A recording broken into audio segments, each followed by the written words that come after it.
Bom dia, meus amigos, minhas amigas do canal Verde Já. Estamos dando continuidade a um trabalho sobre horta orgânica. A gente falou de outros vídeos sobre modelagem, modelos, formatos de hortas. Falamos também da introdução, como começar uma horta orgânica. E a gente vai avançar um pouco hoje falando do plantio aos tratos culturais, ok?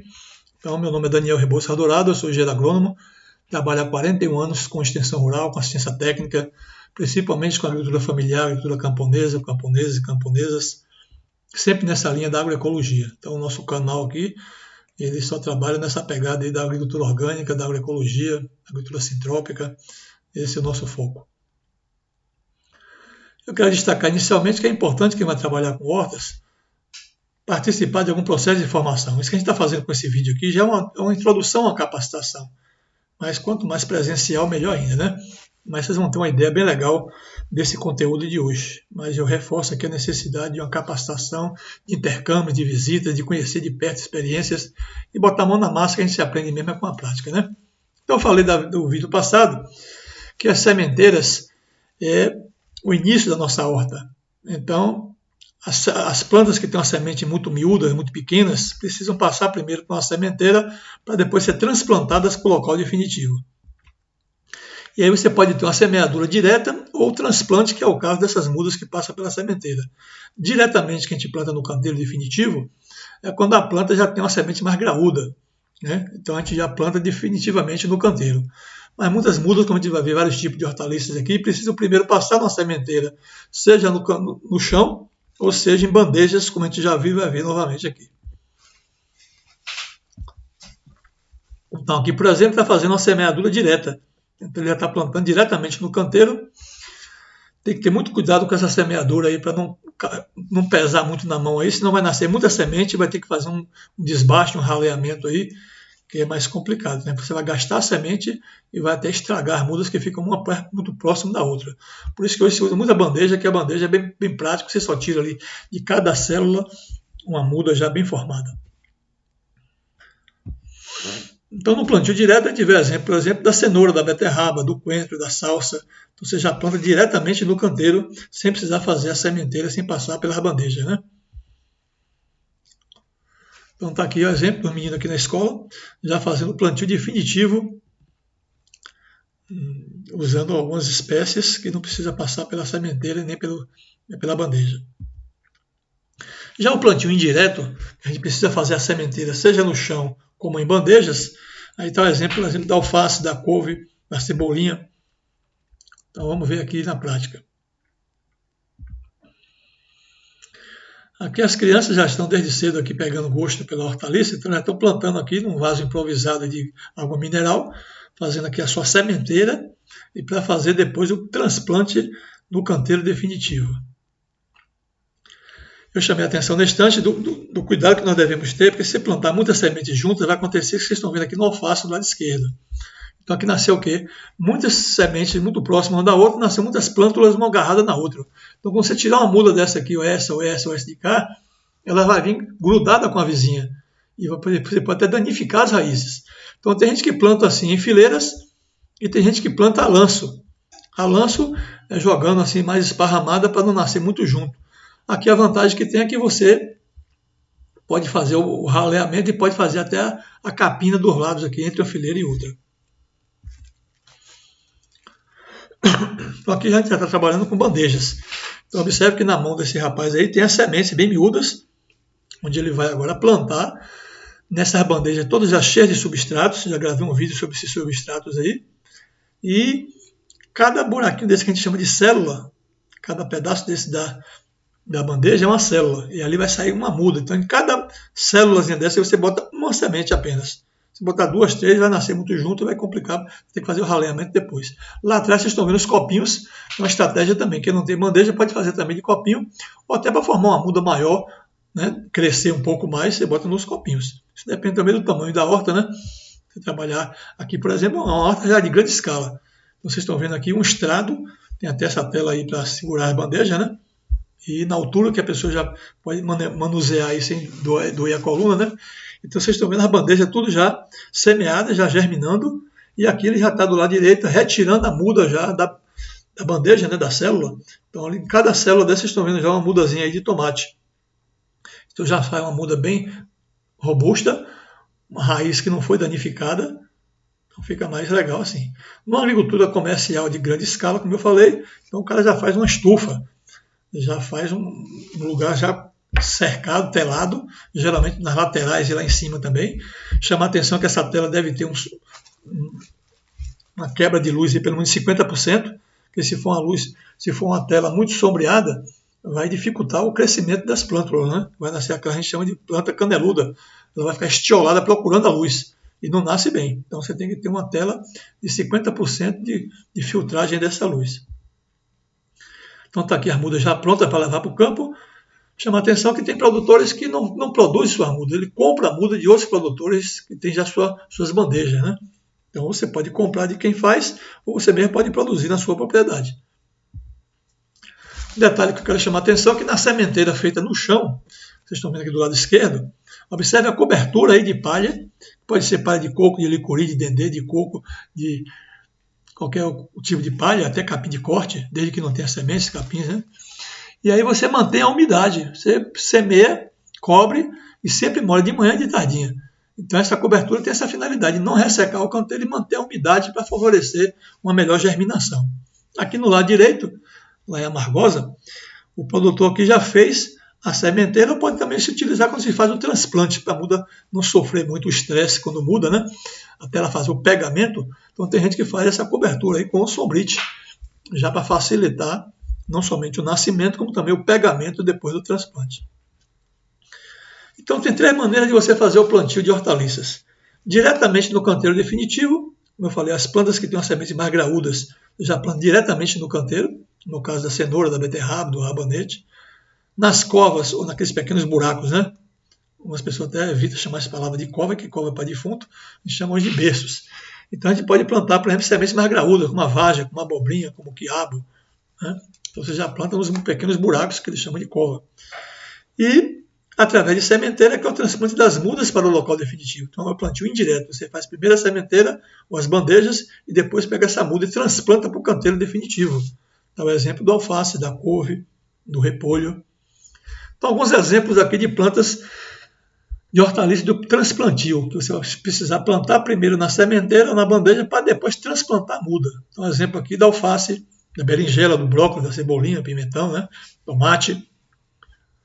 Já do plantio definitivo, você já planta diretamente no canteiro, você tem aqui o agrião, você vai plantar aqui o alho com aquele bulbo, a beterraba, a batatinha, que pode ser em rama, né?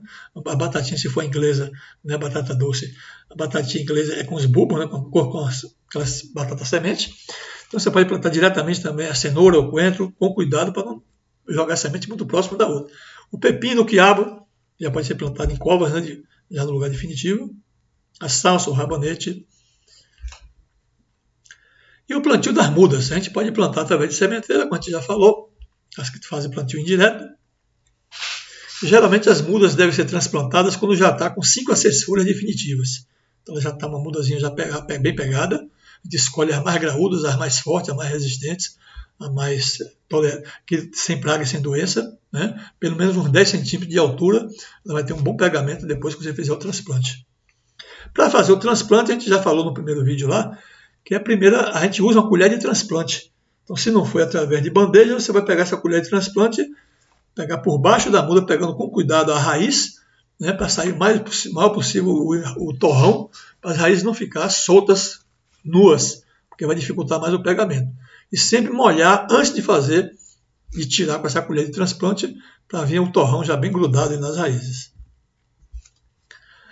A muda deve ser plantada no espaçamento indicado na tabela. Cada cultura tem o seu espaçamento. Geralmente esse espaçamento a gente observa no bom senso, que é o tamanho que a planta vai estar na hora da colheita. Então a gente já tem que deixar o espaçamento de cada uma de acordo com como é o crescimento dela, como é o formato dela lá na frente. Então por isso que algumas coisas ficam mais espaçadas, como é o caso da couve, ou bem mais próxima da outra, como é o caso da cebolinha, da rúcula, né? Que já é bem mais fininha, ocupa menos espaço. Mas tem tabelas aí nos livros que vocês podem ver, dizendo o espaçamento de cada planta, até na própria embalagem das sementes, né? Já está dizendo ali qual é o espaçamento de cada um. As mudas não devem ser enterradas demais na terra, então não deve enterrar demais, não deve ser também muito superficial. Do jeito que ela estava lá na sementeira, ela deve ficar do mesmo jeito lá no canteiro definitivo. As raízes das mudas não podem ser dobradas, não podem ser danificadas, senão vai ter problema de pegamento lá na frente. Por isso que é bom fazer de bandejas que já são a muda, o seu torrão já prontinha. O transplante deve ser sempre feito à tardinha, com o tempo mais fresco, para evitar ressecamento da muda, para evitar insolação. Então a muda pega melhor com o tempo mais fresco. De manhã ela já nasce túrgida, ela já está mais fresquinha, ela já com a molhação que você fez na hora do plantar e de manhã no outro dia, ela pega com mais facilidade. Após o transplante, ou transplantio, as mudas devem sempre ser regadas, né, para fazer o pegamento perfeito. Já o plantio direto no canteiro, a gente geralmente planta acompanhando o sentido do canteiro, em fileiras. Transversalmente a gente geralmente faz quando a gente faz a sementeira, mas o plantio direto a gente acompanha geralmente a fileira, que você vai ver nas fotografias.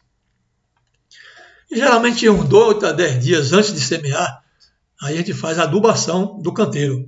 Por que 8 a 10 dias antes a gente deixa esse composto ou esse esterco curtido antes de plantar?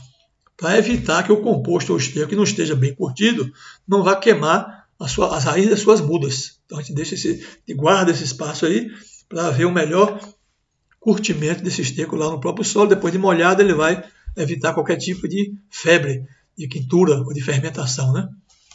Então a gente mistura aí uns 4 a 5 kg de esterco, ou 5 a 8 kg, dependendo da disponibilidade de cada propriedade, de cada agricultor e agricultora, para cada metro quadrado de área. A gente vai mostrar nesse instante como é que faz isso aí. Antes de semear, a gente abre pequenos sucos, né, com a fundura de 1 centímetro, né, para fazer o plantio direto, no caso aí da alface, ou da cenoura, da beterraba, então basta 1 centímetro de profundidade. O espaçamento entre os reguinhos aí do sucamento também está na tabela, né, mas se for para a sementeira, pode ser de 10 em 10 centímetros uma fileira da outra, porque essas mudas não vão crescer muito, que a gente vai tirar elas. Mas se for já do canteiro definitivo, a gente bota um espaçamento maior ou menor, dependendo do tipo de hortaliça que você está plantando. Então, cada cova, se for o caso de buracos, né, deve ter um espaçamento adequado. Essas covas, geralmente, 20 centímetros de largura, 20 centímetros de comprimento e uns 10 centímetros de profundidade, já está no bom tamanho para você plantar as sementes mais graúdas, né? Falei já da adubação um tempo atrás, né, que você pode deixar 8 a 10 dias para curtir melhor esse esterco no canteiro, depois você planta. Então, como eu falei, 5 a 8 kg de esterco por metro quadrado já está bom. Quando é o caso de plantio em berços ou em covas, você usa geralmente 3 sementes em cada buraco desse, porque dessas 3 tem que nascer uma. Geralmente, se a semente for boa, nasce até as 3 ou 2, mas depois você vai fazer o raleamento, desbastar as mais fracas e deixar as mais graúdas para vingar depois. Regar sempre de manhãzinha e de tardinha, 2 vezes ao dia. Então, quem trabalha com horta tem que ter água de qualidade. As plantas devem ter, quando tiverem 20 a 30 centímetros de altura, a gente vai fazer o desbaste. Então, você vai eliminar o excesso de mudas que vieram lá da sementeira ou que vieram da bandeja. A gente deixa aquela mais vigorosa para ir na frente. E as outras menores, mais fraquinhas, a gente vai tirar com cuidado para não ferir as raízes da principal que a gente está querendo que permaneça no canteiro. Ok? Mas antes de a gente fazer os nossos canteiros, se for uma área maior e se for uma área inclinada, geralmente a gente faz a marcação das curvas de nível, porque senão a enxurrada vai levar seu canteiro. Isso eu já fiz um vídeo, não vou me prender bem esse detalhe aqui agora, que a gente já falou um vídeo aqui sobre curva de nível e cobertura do solo, conservação do solo. Então está aqui, a gente fez um experimento aqui, uma experiência lá em comunidade de Coqueiro, Monte Gordo, distrito de Monte Gordo, lá em Camaçari. A gente fez aqui, no caso aqui, estou ensinando a turma aqui a fazer a curva de nível, a marcação da curva de nível, que geralmente a gente usa aqui esse pé de galinha, né, como o Cris Mara está mostrando aqui, ó, ela já fez a dela. E aqui a gente bota o nível de pedreiro, ó, que a bolinha quando está exatamente aqui no centro é porque os 2 pés estão no mesmo nível. Então a gente faz a marcação aqui, bota num pé virando para um lado, virando para o outro, sempre procurando a bolinha no centro e vai marcar aqui a curva de nível. Observe que a caída do terreno está nesse sentido, a gente marca aqui, depois faz um sulcamento para quando a chuva quiser escorrer aqui, descer, ela fica empoçada aqui nesses sulcos. E você faz mais outros aqui. Ela, por exemplo, já fez na área dela 2 curvas de nível aqui, fez o sulcamento aqui e aqui. Ó. Então ela vai plantar agora nos intervalos entre as curvas de nível. E a enxurrada, quando quiser descer aqui, vai ter que encher primeiro essas valetas para não levar seu canteiro aqui de baixo. Mas no vídeo sobre o nível vocês vão ver mais detalhes, certo? Isso aqui na cartilha lá do Peru, o peruano aí fez uma curva de nível, aí, uma valeta bem funda, inclusive, mas tem umas covas de defunto aí. E aí a churrada, quando quiser descer aqui, ó, ela vai ficar empoçada aqui dentro. E vai ter que passar por cima desse camalhão aqui, desse quebra-mola aqui, para poder descer. Então já perde bastante a correnteza, a força, e não vai causar dano nos seus canteiros. E aqui o que a gente chama de router cutter, né? É o cara que fez o que aqui? No lugar das valetas, ele encheu de galhos, de folhagem, de podas, porque serve também para barrar a chuva. Isso aqui vai apodrecer, depois vai fermentar, vai virar adubo. Você pode até plantar depois umas ramas de batata doce aqui, plantar qualquer coisa aqui em cima depois. Então, para não ficar somente o buraco que é a valeta, ele pode encher essa valeta de bagaço, de podas, de material aqui. Então, isso é chamado cultivo elevado. É o router cutter. Estratégico isso aí. Bom, aqui a gente já está fazendo uma demonstração prática no curso que a gente fazia lá com a turma de Monte Gordo. Observe que está aqui um canteiro, mas esse canteiro que a gente vai fazer depois aqui, ó, a gente vai fazer um sulcamento, ó, esses sulcamentos aqui em cima do canteiro, acompanhando o sentido, né, do canteiro, que a gente chama de plantio definitivo, né? Aqui a gente vai encher depois de esterco, ó. Então, esses canteiros aqui, ó, como esse aqui do lado, já foi cheio aqui, essas valetas. Por que a gente fez essas valetas aqui? Para guardar mais a água. Então a gente enche depois isso aqui de terra vegetal, de adubo, de esterco curtido, de composto curtido e planta aqui nesse sentido aqui. E depois cobre o palhado, a folhagem, esses lugares aqui não foi plantado, certo? Então tá aqui já, os canteiros já feitos aqui na parte prática.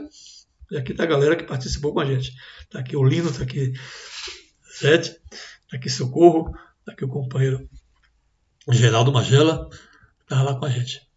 Mas antes de você fazer a adubação, é interessante você fazer a análise do seu solo. Porque os solos brasileiros eles são ácidos. Ele tem acidez. E a planta, quando enfrenta um solo ácido, ela não vai produzir como produziria no solo alcalino ou no solo neutro. Então a gente tem que chegar a um pH próximo de 7. E para isso a gente faz a análise do solo. E a análise do solo vai recomendar a quantidade de calcário que você vai usar se seu solo estiver ácido. Então a gente pode usar aqui o calcário dolomítico, que é o melhor calcário que a gente geralmente usa, que ele tem cálcio, magnésio e também tem enxofre. E a gente também geralmente faz também o uso da remineralização, uma prática que é feita com o uso do pó de rochas. Já fiz um vídeo sobre isso também. Aqui na Bahia a gente usa muito de lá da mineradora da Ipirá Fértil, tá vendo? De lá de Ipirá, o município que fica aqui a 80 km de Feira de Santana, onde eu estou residindo. E ele é muito rico também em silício.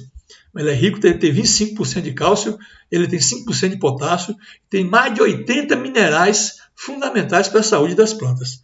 Então aqui, por exemplo, tem um estoque já de pó de rocha aqui. Ó. Então calcário e pó de rocha é muito bom de fazer essa correção do solo e a remineralização desse solo. Observe aqui esse agricultor, ele usou aqui o calcário junto com o pó de rocha. Ó. De uma vez só ele já adubou aqui, ó, já fez aqui a correção do solo. Claro que isso aqui só vai fazer um efeito maior depois de 90 dias. Mas até lá você já pode ir plantando, porque já pode estar já corrigindo essa acidez. O ideal seria fazer com antecedência. Mas tem muita gente que só faz na hora mesmo, mas aí o calcário vai se dissolvendo e corrigindo a acidez, e o pó de rocha já vai mineralizando, vai se solubilizando, deixando disponível para as plantas os seus minerais. Então observe aqui agora, a gente pode também fazer um tratamento homeopático do solo. Eu posso fazer, quando eu coletei a amostra do solo para levar para o laboratório, eu separei uma parte dessa amostra e já fiz o que a gente chama aqui de tintura mãe. Isso eu já fiz vídeos também sobre homeopatia. Então a tintura fica aqui, depois eu vou fazer o que a gente chama de diluição e sucção. Um treinamento com a turma lá de Amélia Rodrigues, né? Tá aqui o Zito Mãozinha, tá aqui a Ana. Então a gente está fazendo o que aqui? É diluindo essa tintura mãe, fazendo a sucção, que é a bateção, até chegar na 6CH. E geralmente a gente associa também com o uso do sulfuro, calcária carbônica e alumina, que são minerais também homeopatizados para corrigir a acidez do solo. Então eu já estou até fazendo isso em algumas consultorias que a gente está fazendo por aí. Então observe aqui os agricultores fazendo já a sua demonstração da correção do solo usando calcário e pó de rochas, tá vendo? Antes de plantar, antes de adubar, corrigindo o solo e remineralizando.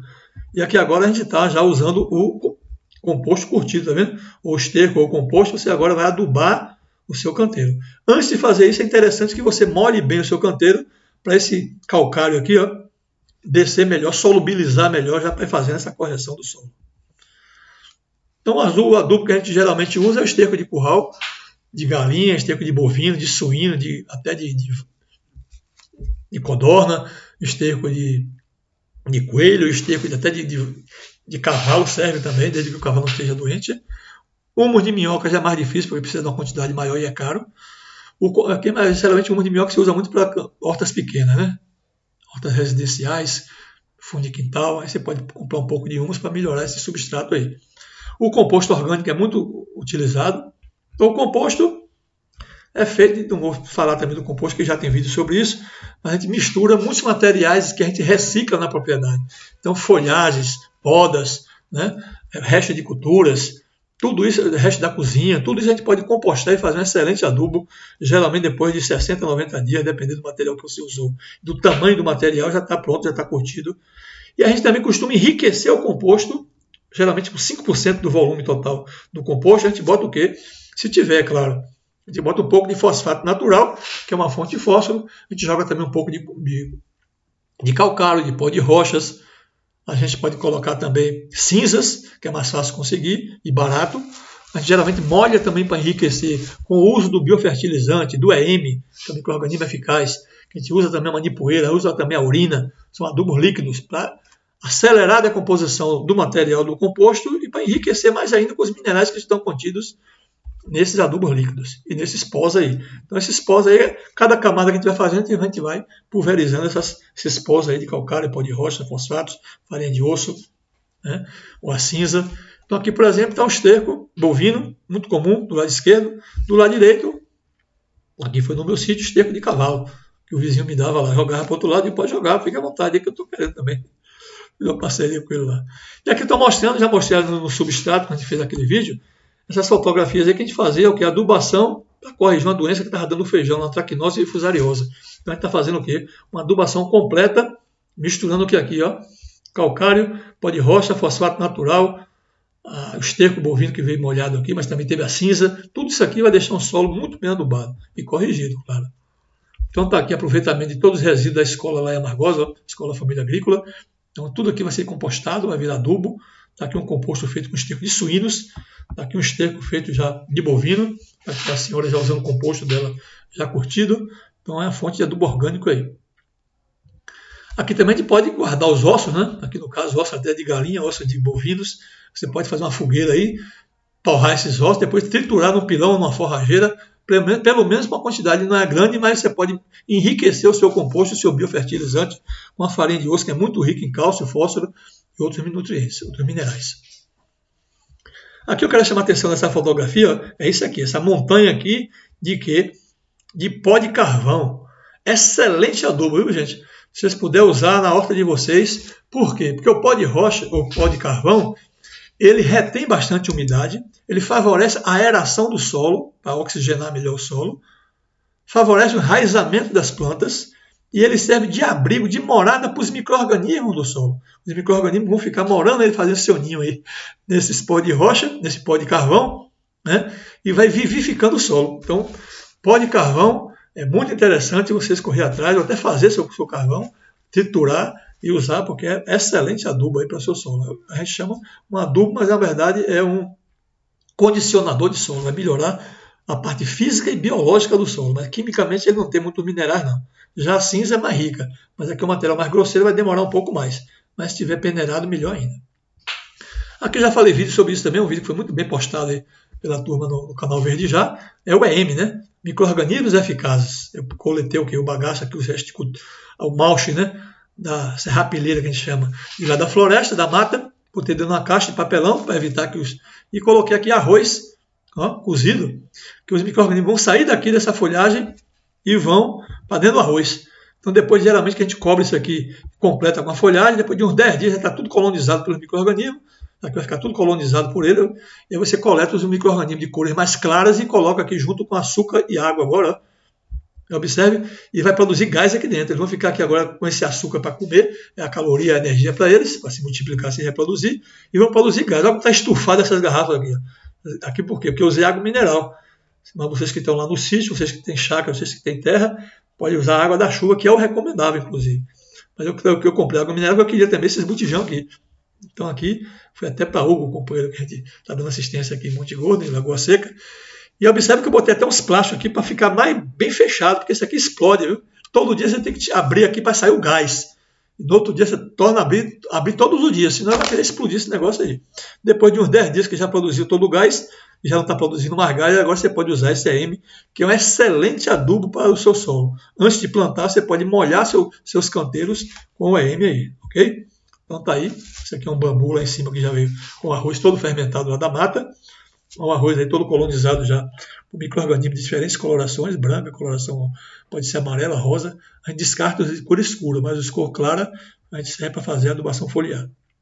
Então tá aí, a pessoa produzindo aí seu AM, certo? Que é a Crismara produzindo o AM dela, aprendeu o nosso curso lá com a gente.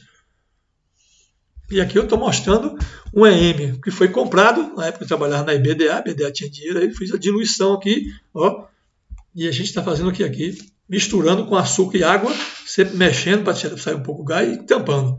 E aqui é o biofertilizante líquido. O biofertilizante é um adubo muito conhecido quem faz produção orgânica. Então, de um lado aqui eu tenho o quê? Eu tenho aqui o EM e tenho aqui o biofertilizante. Dois irmãos aqui, dois parentes excelentes para você tanto adubar o solo como adubar as folhas das plantas, que a gente chama de adubação foliar. A gente também pode utilizar isso aqui, a urina. Tanto serve a urina de vaca, como serve também a urina humana. Não jogue mais fora, não. Vocês podem também usar agora para adubar o solo, fazer inclusive uma adubação de cobertura, certo? Na fileira das plantas, diluído, claro, né? Geralmente a gente usa 2%, 2 a 5%, a depender do porte da planta. Já fiz vídeo sobre urina também, podem ir lá no canal que vocês vão ver. Está aqui o Genarinho, uma grande figura lá de Serra Preta, aqui perto de Ipirá, perto de Feira de Santana. O companheiro Júlio até que faleceu já, trabalhava com a gente aqui. Fazendo aqui o seu biofertilizante. A gente fez a parte prática aqui. E aqui estou mostrando vários produtos que a gente usa para enriquecer o composto, o biofertilizante. Aqui Luana, está aqui o Biase, colega nosso que estava nesse curso lá com a gente. Foi um intercâmbio que a gente fez na propriedade Expedito, de campo. Um outro adubo também que a gente pode lançar a mão antes de plantar nossas hortaliças é a adubação verde. Geralmente a gente utiliza leguminosas, são plantas da família do feijão. Então a vantagem é a seguinte: essas plantas parentes do feijão, que a gente chama de leguminosas, elas têm a capacidade de fazer associação com bactérias que existem no solo, que a gente chama do gênero Rhizóbio, que faz esses carocinhos aqui, ó. Tá vendo?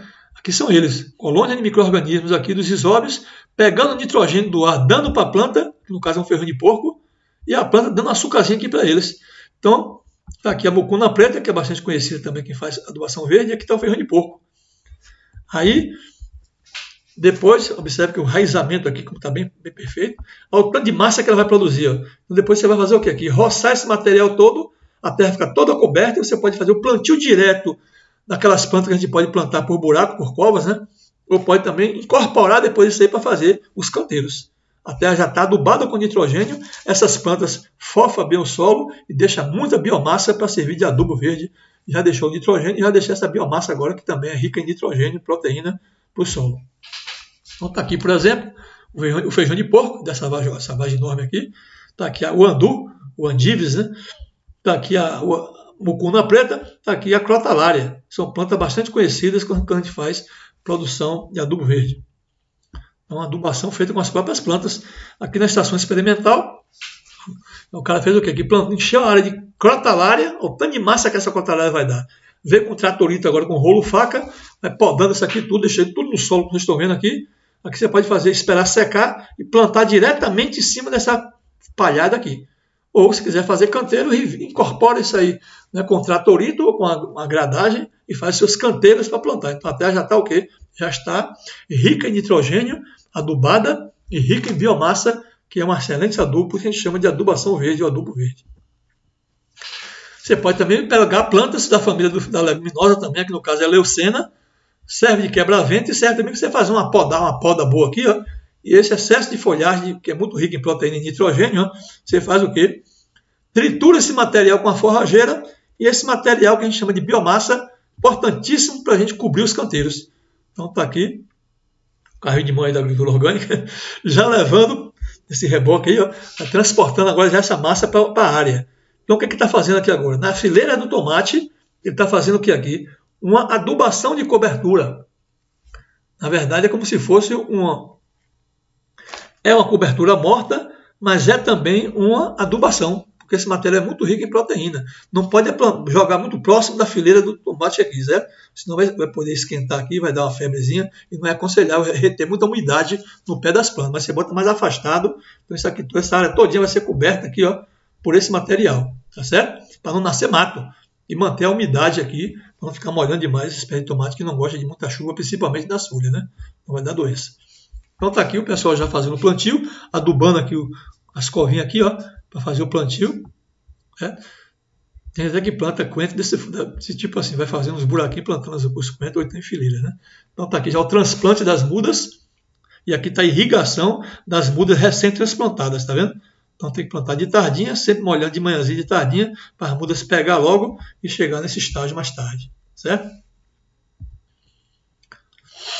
Há um detalhe que a gente quer chamar a atenção, vocês viram aqui um plantio convencional, os canteiros desse forma aqui, né? Mas observe aqui agora, está sendo já trabalhado nesse sentido aqui. Eu falei que no canteiro definitivo as fileiras é nesse sentido do comprimento do canteiro, mas observe que tem aquelas valetas, como eu falei, ó, a experiência que eu mostrei na estante lá de Monte Gordo. Essas valetas que a gente enche de esterco, ó, tá vendo? E planta as mudas já dentro dessas valetas. Por que a gente fez essas valetas? Porque aqui vai reter mais água. Toda a chuva que cai aí está armazenada, toda a irrigação que cai aqui aguenta muito mais tempo a molhação. E aqui depois a gente faz o quê? Cobre isso aqui tudo, ó. Cobre isso aqui tudo com biomassa seca, né? Então a palhada vai servir para cobrir isso aqui também, ó. Então tudo isso aqui, principalmente na região semiárida, na região de Caatinga, que chove bem pouco, a gente tem que fazer isso aí, manter a umidade no solo. E esse bagaço é a cobertura do solo, a gente vai ver no instante, serve para impedir que nasça mato e vai gastar menos água, que é fundamental para a turma lá do semiárido. Então observe como esses canteiros estão todos cobertos, ó. Cobertura que eu falei agora, ó. Mato seco, sem sementes, claro, né? Ó, o sistema de irrigação aqui, microaspersão, tá vendo? Ó. E aqui, por que ele fez essas valetazinhas aqui? Justamente para fazer o plantio direto aqui do coentro, da salsa, ó, tá vendo? Mas por que fez essas valetas aqui? Aqui é como se fosse um ninho. Aqui é para garantir a umidade, então fica muito mais úmido desse jeito aqui do que se fosse plantado naqueles regozinhos muito fininhos, né? E aqui está tudo adubado aqui dentro e coberto em volta para manter a umidade. Pegou aí? E observe aqui, ó, entre as fileiras de frutíferas, o pessoal geralmente fala em sistema agroflorestal, né? Faz essas fileiras geralmente 4 a 5 metros da outra e faz os canteiros de hortaliças até as fruteiras crescerem. Você está produzindo hortaliças, está produzindo tubérculos, raízes, né? E aí ele fez o que aqui? Cobriu os canteiros todos aqui com o quê? Aqui no caso foi uma biomassa, um material triturado do eucalipto. O eucalipto vai sendo podado e triturado na forrageira, deixa secar, depois traz para cá e cobre. Olha o sistema de irrigação aqui, que é a mangueira Centeno. Ó, tá vendo essas mangueiras aqui? Vai ser uma chuvinha aqui por elas. Ó. E aqui está a mangueira Centeno novamente. As culturas que estavam aqui já está tudo grande aqui, ó, tá vendo? Desenvolvendo bem aqui, mas a terra está toda coberta. Ó. Vai nascer menos mato e vai gastar menos água. Fundamental essa prática de cobertura morta. Aqui uma estratégia lá da quilombola de lá de Miguel Calmon que ela fez aí, aproveitou os cortinados velhos que estavam lá jogados para proteger suas mudas dos insetos voadores, né? Dos tripes, né? Das vespas, dos insetos que iam sugar a sua planta. Então está aqui lá atrás os cortinados, que figura. E aqui está a sua horta caseira familiar, que tanto serve para autoconsumo, produtos orgânicos, naturais, limpos, sem veneno, como também para ganhar uma renda extra, vender isso aqui para quem quer ter saúde, para quem quer comprar produtos de qualidade sem veneno. Então está aí uma horta já comercial, olha o sistema de irrigação aqui, ó, por aspersão, esse já não é mangueira Centeno, né? Pode ser, eu mostrei já, mangueira Centeno, microaspersores, e esse aqui são aspersores convencionais. Observe aí, a gente vai falar mais tarde também, que a gente pode fazer depois aqui, ó, os consórcios, consorciar no mesmo canteiro ou fazer a rotação de culturas. Nunca deve repetir a mesma cultura no mesmo canteiro. Então a rotação de culturas está aí, mostrando justamente isso. Então se eu plantei, por exemplo, coentro dessa vez aqui, no próximo plantio eu não boto o coentro novo aqui, porque senão as raízes vão comer sempre no mesmo espaço lá embaixo, vai esgotar o solo. E as pragas que gostam do coentro vai ficar sempre atrás do coentro.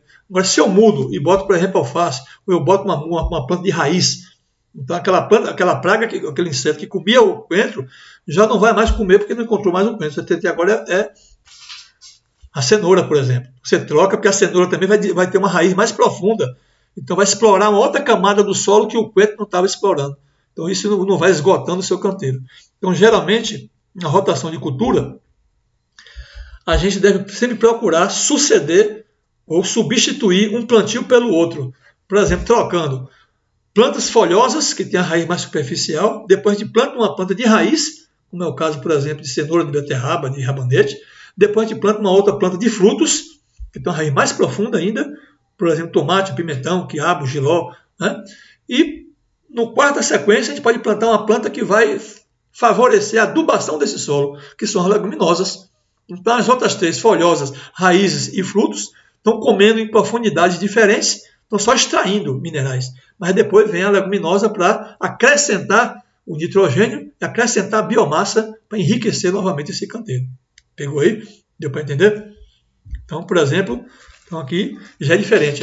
Aqui eu já posso fazer uma associação de cultivos no mesmo canteiro. Geralmente se faz isso em áreas menores, né? Então, por exemplo, aqui está o couve, como a cultura principal, mas até o couve ficar desse tamanho aqui, eu já colhi o quê? Alface. Já posso plantar ao lado do couve aqui o alface, que vai ser colhido antes do couve, e junto com o alface eu já poderia plantar entre o alface, por exemplo, a rúcula, ou, vou mostrar outra fotografia aqui, ou a rúcula, ou a cebolinha, ou o hortelã, ou o rabanete, porque são rápidos, em um mês você já está colhendo. Então, em um mês você já colheu elas, em 2 meses você já colheu a alface, 3 meses em diante já é a couve. Aqui, por exemplo, ele plantou tomate, ó, tomate aqui e tomate lá. Mas até esse tomate chegar à produção, você já vai colher o quê? Couve. Tem gente que planta até junto com o tomate aqui, carreira de quê? De coentro, de salsa. Por quê? Porque são plantas repelentes de insetos. O cheiro forte do coentro, da salsa, vai evitar que o inseto vá querer comer aqui o tomate. É estratégico, né? Plantas repelentes que servem para associar, consorciar com as outras. Então, aí no cultivo, a gente associa essas plantas de famílias diferentes também. Porque uma planta tem determinados insetos que a gente chama de praga e todos que têm seus predadores, que comem as pragas. Mas a gente tem que trocar sempre de culturas ou associar plantas de famílias diferentes, porque não tem a mesma praga. Então, por exemplo, aqui vocês estão vendo o alface, a rúcula, a couve. Então, está aqui a couve, está aqui o alface, tem aí a rúcula, certo? Tem até uma cenourazinha aqui. Então, tudo associado no mesmo cultivo. A couve vai demorar mais, o alface vem antes, e a rúcula, a cebolinha, o coentro, vai ser colhido, mas o rabanete logo em seguida, logo no início. Então, por exemplo, a couve, podia ser a couve, o repolho, o couve-flor, está aqui, ó, mais espaçado, porque eles vão crescer mais, né? Vou fazer uma cabeçona grande aqui. Até ele chegar lá na frente, tomando essa área todinha aqui, você já plantou o que aqui? Alface. Entre o alface e o couve, você já podia ter plantado também aqui, ó, que está espaçoso aqui ainda, já podia ter colhido. É o rabanete, com 25 a 30 dias já está colhendo. A rúcula, a cebolinha, tá certo? Então você pode explorar o solo todinho, obedecendo o que a gente chama de sucessão. Cada planta ocupando o seu espaço, que a gente chama de estratificação, e a sucessão de acordo com o tempo de cada uma a ser colhida. Então, a gente faz essa combinação aí. E aqui algumas práticas que a gente chama de tratos culturais ou manejo cultural das hortaliças. O que é que a gente chama de raleio? Raleio é eliminar as plantas que não necessitamos, ou seja, nasceu muito próximo da outra, que você plantou muita alface, muita semente e nasceu muito junto, a couve. Aí você vai fazer o quê? Ralear, tirar o excesso aqui. Senão vai nascer as mudas tudo estioladas, vão concorrer umas com as outras. A gente vai desbastando, tirando o excesso para ficar apenas as mais fortes e mais espaçadas uma da outra. Por isso que a gente tem que ter cuidado com a mãozinha meio pesada aí. As mulheres geralmente têm mais paciência para esse trabalho aí, para poder plantar sem cair muita semente, para não perder semente, que custa caro, e não ter esse trabalho depois de estar raleando, né, desbastando isso aí. A escarificação é outra prática que serve, como esse cara está fazendo aqui. Ó. Escarificar é quebrar essa crostazinha aqui que o sol vai ressecando, vai criando uma crosta aqui. Então, quando você faz a escarificação fofando aqui, vai entrar mais água, as raízes vão penetrar melhor, né? Vai garantir mais umidade, porque aqui fica ressecado, fica meio dura essa camadazinha aqui. Então, a escarificação é para isso. E capinar também, né? Está capinando, né? Tirando as ervas que estão nascendo aqui, já serve de capina. O saneamento e a proteção fitossanitária, eu vou falar do próximo vídeo, que é o controle de pragas e doenças. Não pode falar muita coisa, senão vai embolar o meio de campo aí. A irrigação, eu falei rápido aqui, já mostrando aqui o mangueira centeno, microaspersores e aspersão. Tem que procurar gastar menos água possível hoje. E cobrindo o solo para gastar menos ainda. Então vamos para outras práticas aqui. Então a irrigação, já falei, é fofar, é escarificação, capinar, é tirar o excesso de as ervas que estão concorrendo com sua cultura, mas se você faz aquela cobertura morta, você vai ter menos mão de obra para fazer essa capina aí. Tem gente que usa até plástico, né? Cobre o canteiro todo de plástico, né? E faz os buracos onde você vai transplantar as mudas. Está ali que não nasce mato nenhum, mas ele já tem um custo de comprar esse plástico. Se tiver produção própria de biomassa, você vai montar a biomassa triturada no lugar desse plástico, que é até melhor, que vai servir depois de adubo para as plantas. E desbastar, o que eu falei na instante, é ralear, né? Tirar o excesso de plantas que estavam tudo junto uma da outra. Então está aqui uma horta comercial, que já mostrei essa fotografia, está aqui a irrigação, né? Duas práticas importantes, está aí o transplante, está aí a colheita já, o companheiro levando a sua produção já para vender, né? Outras práticas de quem trabalha com hortaliça é o estaqueamento. Então, algumas plantas como tomate, pimentão, pepino, como cresce para cima verticalmente, você tem que escorar elas. Se bem que tem tomates que são rasteiros, né? Não precisa de tutoramento. Mas aqueles tomates salada e tal, ele cresce verticalmente. Para ele não tombar, não cair, a gente escora ele, né? Em varas. O pessoal usa muito vara de bambu, onde tem bambu, né? Ou varas, bambibes, né? Ou varas tiradas na mata mesmo, na sua propriedade. Amarração, amarrando essas ramas do tomate, do pimentão, do jiló, do pepino, né, nessas varas, amarril, e amontoa. No caso, a cenoura da beterraba se usa muito, que é chegar à terra para as fileiras das plantas. Até para não ficar com aquela cenoura que perde até a qualidade quando fica com a cor tomando sol, né? A cabeça fica ali de uma cor, o restante da raiz de outra cor. Isso deprecia um pouco a qualidade da cenoura. Então, para não acontecer isso, a gente joga um pouco de terra no pé das plantas. Isso se chama amontoar. E a desbrota é você tirar o excesso de brotos que vai nascer nas axilas entre o ramo e o caule do tomate, por exemplo. Vou mostrar aqui agora. Então, por exemplo, aqui a gente está vendo nessa fotografia, o cara fez aqui a sementeira já nasceu bem mais forte aqui, tá vendo? Já desenvolveu mais na frente. Olha como ele plantou muito junto, tá vendo? Olha o detalhe que eu falei. Aqui você vai perder muita semente, você gastou dinheiro com essa semente cara, e vai perder muito, vai ter que fazer um raleio, um desbaste muito grande aqui para tirar essas mudas, certo? Que ela fica muito juntas, muito agarrada uma na outra, fica até uma muda de qualidade inferior, porque você está quebrando, partindo as raízes que está tudo junto da outra. Aqui ele fez uma cobertura, fez esse estrado aqui, para fazer a cobertura de plástico. Por quê? Porque aqui é uma região fria. Então quem está numa região muito fria lá do sul do Brasil, até regiões mais altas e tal, tem que fazer o que a gente chama desse envelopamento aqui. É para evitar geadas, evitar queimar as plantas com gelo, com neve, né, com um frio muito grande. Então aqui já foi transplantada, aqui suas mudas já estão em desenvolvimento, né? Está aqui o tomate já, olha o estaqueamento aqui, tá vendo? Vou mostrar em outra fotografia aqui, fica melhor para vocês verem. Então aqui o tomate já está nas varas, ó, para segurar aqui, ó, está crescendo aqui, você vai amarrando ele, ó, tá certo? Ó, amarrando aqui, porque ele pesa, principalmente quando já está em produção, né? Então você tem que amarrar ele aqui nas estacas. E o que a gente chama também de capação, é tirar os brotos que vai nascendo aqui, os brotos que não são de flores, a gente vai capando eles. Detalhe aí, ó, uma dica boa para vocês aí. Essas capações, esses brotinhos que estão nascendo aí, pode usar como uma muda de tomate. Ele nasce um novo pé de tomate agora com esse broto que você tirou aí. Em vez de jogar fora em cima do canteiro, você pode agora plantar essa nova muda aí, como a gente também faz com a couve. A couve também tem muitos, nas axilas dela aqui, ó, tem muitos brotos que a gente pode plantar e nasce o pé de couve novamente. Tá certo? Então está aqui o tomate, está aqui a couve, né? Está seu cultivo aí. E para finalizar o nosso vídeo, a gente vai falar agora da cobertura do solo. Eu já fiz um vídeo também sobre isso. Curva de nível, cobertura do solo, que eu chamei de conservação do solo. A gente também chama de mulch, que é, como os americanos lá chamam, é a cobertura do solo. A gente pode cobrir cobertura viva com plantas, que a gente mostrou bem na associação de cultivos, ou cobertura morta. Então vocês estão vendo aqui nessa fotografia como a muda vai ser transplantada para esse canteiro e cobrir o primeiro canteiro. Já corrigiu o solo, já remineralizou, já adubou com líquidos, biofertilizante, RM Paraná, já adubou com esterco, composto, já cobriu agora com a cobertura e vem agora com a muda, vem com o chuncho, que é um pedaço de pau que você enfia no chão, cava um buraco ali, enfia as mudas e chega à terra, né, junto da raiz, né, do substrato ali que vem na muda da bandeja ou não. E aí você tem suas mudas agora bem pegadas. Esse essa cobertura é fundamental para você gastar pouca água, porque não vai evaporar essa água aí, vai nascer menos mato, praticamente não nasce mais mato, e sua muda vai gostar, porque a terra fica sempre úmida, sempre fresca, bom enraizamento, boa umidade, boa aeração, e detalhe, os micro-organismos vão lhe agradecer, porque o micro-organismo gosta de boa vida, então ele gosta de uma terra fresca, uma terra úmida, né? Terra bem arejada, e eles vão fazer um papel importantíssimo, que é a fertilização biológica do seu solo. Vão começar a decompor esse material orgânico, aquela mineralização que eu falava do pó de rocha, esses micro-organismos que vão atacar o pó de rocha, o calcário, para solubilizar e disponibilizar esses nutrientes para as plantas que você está cultivando aí.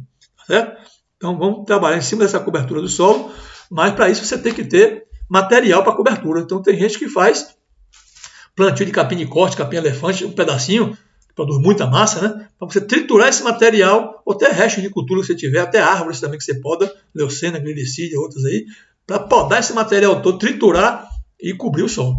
Tem gente que até que pega, por exemplo, bagaço de cana, cana de açúcar, o pessoal faz caldo de cana nas feiras, né, no lugar. Você pega aquele bagaço todo de caldo de cana que ia para o lixo, tritura esse material e bota como cobertura. Se for em frutíferas, não precisa nem triturar, mas deixa ele secar primeiro, não pode trazer ele úmido e já botar logo não. Deixa secar primeiro, depois você bota para evitar fermentação, para evitar esquentar lá no pé da sua planta. Ok?